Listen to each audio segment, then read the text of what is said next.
ধর্মনগরের রাজপথে লাল ঝান্ডা হামাগুড়ি দিচ্ছে। ধর্মনগর থানা ঘেরাও করল সিপিআইএম।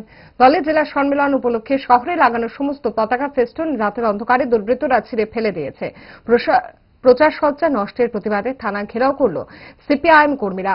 পাশাপাশি দলের তরফে ধর্মনগর শহরে বিক্ষোভ মিছিল সংগঠিত করা হয়।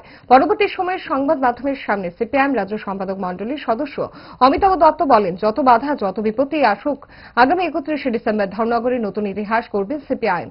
বিজেপির নীতি আদর্শের আমরা বিরোধী হতে পারি, কিন্তু আমরা বিজেপির গেরুয়া পতাকাকে সম্মান করি। এটা রাজনৈতিক সৌজন্যতা। প্রসঙ্গত, সিপিআইএম উত্তর ত্রিপুরা জেলা চতুর্থ সম্মেলন শুরু হতে যাচ্ছে আগামী 31শে ডিসেম্বর বিবেকানন্দ সার্ধশতবার্ষিকী ভবনে। বাধা যত বিপত্তি আসুক, আমরা নতুন ইতিহাস গড়ব।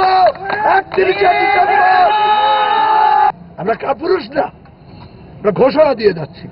আমরা কাপুরুষের মতো রাতের অন্ধকারে ওই বিজেপির রাজনৈতিক সংগঠনের এই গেরুয়া যে ফ্ল্যাগ ফেস্টুন আছে, আমরা সেগুলোকে সম্মান করি।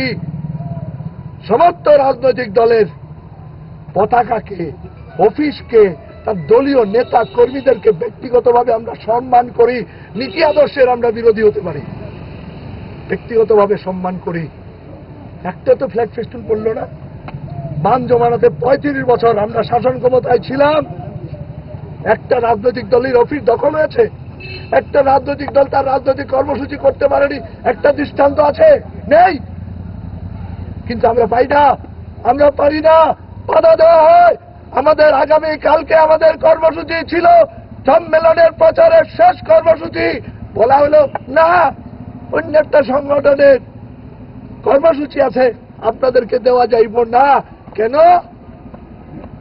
এই শহরের রাজপথ কি কোন একটা রাজনৈতিক দলের বা কোন একটা সংগঠনের?